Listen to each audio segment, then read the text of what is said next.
નમસ્કાર, RM nursing officer online platform પર આપનું હાર્દિક સ્વાગત છે। જી હા મિત્રો, સફળતાની હારમાળા એટલે સ્ટાફ નર્સના ફરી એક સફળ ઉમેદવાર 1903 જગ્યામાં પ્રવીણાબેન આહિરે પોતાની સરકારી નોકરી મેળવી લીધી છે। પ્લીઝ વેલકમ, પધારો। આપને પહેલા તો ખૂબ ખૂબ અભિનંદન સરકારી નોકરી મેળવવા બદલ। ખૂબ સંઘર્ષ સાથે તૈયારી કરેલી છે। જોબ કરતા પ્રાઇવેટ જોબની સાથે સાથે એમને તૈયારી કરેલી છે મિત્રો। મને યાદ છે ત્યાં સુધી તમારી શરૂઆતની જોબ પીએચસીમાં કોન્ટ્રાક્ટ બેઝ પર ક્યાં ગામ? ખાગેસરી ગામ, કુતિયાણા તાલુકાની આજુબાજુ ગામ આવે છે, ત્યાં તમારી જોબ ચાલતી અને એ વખતે તમે આઈકેડીઆરસીમાં પાસ થયેલા અને એ સફળતાની ખુશી હતી। પણ આઈકેડીઆરસીમાં 200 જેવા કેન્ડિડેટને ઓર્ડર મળ્યો અને તમારો રેન્ક એમાં કેટલામાં હતો? મારો 350। ઓકે, તો 200 પછી કંઈક સ્ટે આવી ગયો છે અને નહોતો મળ્યો, તો ત્યારે એવું થયેલું હશે ને કે એક વખત તમને સરકારી નોકરી મળી અને ફરી જતી રહી, ત્યારે ખૂબ અફસોસ થાય। તો એ અફસોસ સાથે પણ તમારી તૈયારી ચાલુ હતી, તો ત્યારે શું કઈ રીતે સ્ટેબલ રહીને તૈયારી કરતા હતા એ ખાસ જણાવો।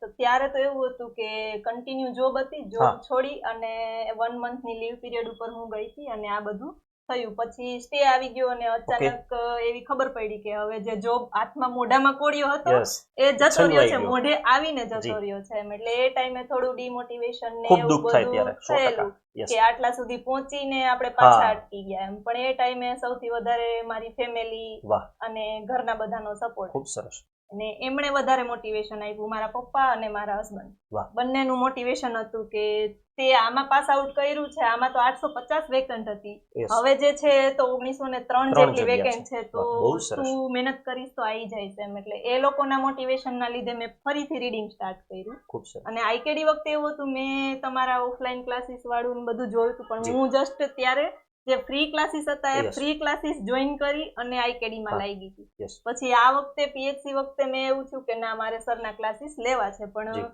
પીએચસી વખતે એવું હતું કે મારી 8 થી 4 ની આમાં ડ્યુટી ને એવું બધું હતું, એટલે આમાં મારે સીએચસી સિવિલમાં ઓફલાઈન ક્લાસીસ લેવાનું કોઈ ઓપ્શન નહોતો, એટલે પછી મેં ઓનલાઈન ક્લાસીસ લઈને તમને જોઈન કર્યું। મતલબ મિત્રો, ઓનલાઈન તૈયારી કરીને જોબ સાથે હોય તો પણ સફળ થાય છે ઉમેદવાર, અને એ પણ તમે જુઓ તો ખરી, હાથમાં જોબ આવે છે ને જતી રહે છે ને। એ વખતે એમના પરિવારે એમને સાથ આપ્યો છે, એટલે એમના પરિવારને ખાસ હું વંદન કરું છું।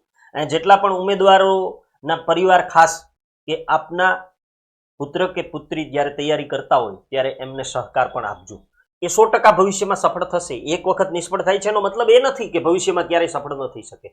હવે તમે જ્યારે સ્ટાફ નર્સની તૈયારી કરી ત્યારે પણ તમારી જોબ ચાલુ હતી, તો ઘણા ઉમેદવારને એવું હોય કે ઓનલાઈન તૈયારી કરતા હોય, હારે જોબ હોય, તો ક્યારે વાંચવું, કેમ પરીક્ષા આપવી, કેમ તૈયારી કરવી, તો આ બધું તમે કઈ રીતે મેનેજ કરતા? સાથે ટેસ્ટ આપવી, લેક્ચર વાંચવું, એ બધું મેં એક ટાઈમ ટેબલ એવું ફિક્સ રાખેલું કે 8 થી 4 ની મારી ડ્યુટી છે, તો 4 વાગે હું રૂમે જઈને પેલા દેવસી સરનો લેક્ચર જોઈશ, લેક્ચર જોઈ અને રાતના પાછું એ હું રિવાઇઝ કરીશ કે મારે એમાંથી કઈ મને બાકી રહી ગયું છે કે કેમ એ। અને રાતના જ્યારે ટેસ્ટ, ઓનલાઈન ટેસ્ટમાં હું એવું કરતી, જ્યારે ઓનલાઈન થાય ત્યારે ને ત્યારે એ ટેસ્ટ આપી દેવાની। એટલે ડેઈલીનું કામ જે હું ટાર્ગેટ ફિક્સ કરતી કે આજે મારે આટલું કમ્પ્લીટ કરવાનું છે, એટલું હું એ દિવસમાં કમ્પ્લીટ કરતી। ખૂબ સરસ। એનો મતલબ છે મિત્રો, ડે ટુ ડે નું વર્ક થવું જરૂરી છે। દરરોજ જેમ જોબ વ્યવસ્થિત નિભાવે છે એમ તૈયારી પણ વ્યવસ્થિત નિભાવી છે, એટલે આજે કદાચ એ સરકારી બન્યા છે। સરકારી 1903 બન્યા અને મેરિટમાં આવ્યા, તમે 146 માર્ક્સ અરાઉન્ડની આજુબાજુ। તો કયું સેન્ટર તમે અત્યારે પોસ્ટિંગ મેળવ્યું છે? ખાસ કરીને રાજકોટ પીડીયુમાં એમને સરકારી નોકરી મળી ગઈ છે। હવે તમે અત્યાર સુધી જે કોન્ટ્રાક્ટ બેઝ પર નોકરી કરતા હતા અને એમાંથી તરત જ સરકારી કાયમી બની ગયા છો, ફરીથી તમને પણ ખૂબ ખૂબ અભિનંદન, તમારા પરિવારને પણ ફરીથી વંદન, અને આરએમ નર્સિંગ ઓફિસરની સમગ્ર ટીમ વતી તમને શુભેચ્છા પાઠવીએ છીએ। ભવિષ્યમાં હજુ પણ એમ્સ અથવા તો સુપ્રિન્ટેન્ડન્ટની પરીક્ષાઓ પાસ કરો એવી શુભેચ્છા સાથે ખૂબ ખૂબ અભિનંદન, and thank you so much. Thank you sir, and thank you RM team કે આટલી અમને હેલ્પ કરી અને એના લીધે આજે અમે અહીંયા સુધી પહોંચી શક્યા। તમારી મહેનત છે, તમે એમના હકદાર છો, અને સફળતા તમારી મહેનત થકી પામ્યા છે। અમે માત્ર રસ્તો બતાવવાનું કામ કરીએ છીએ, તમે ચાલ્યા છો અને તમારી તૈયારી। ખૂબ ખૂબ અભિનંદન, થેન્ક યુ સો મચ।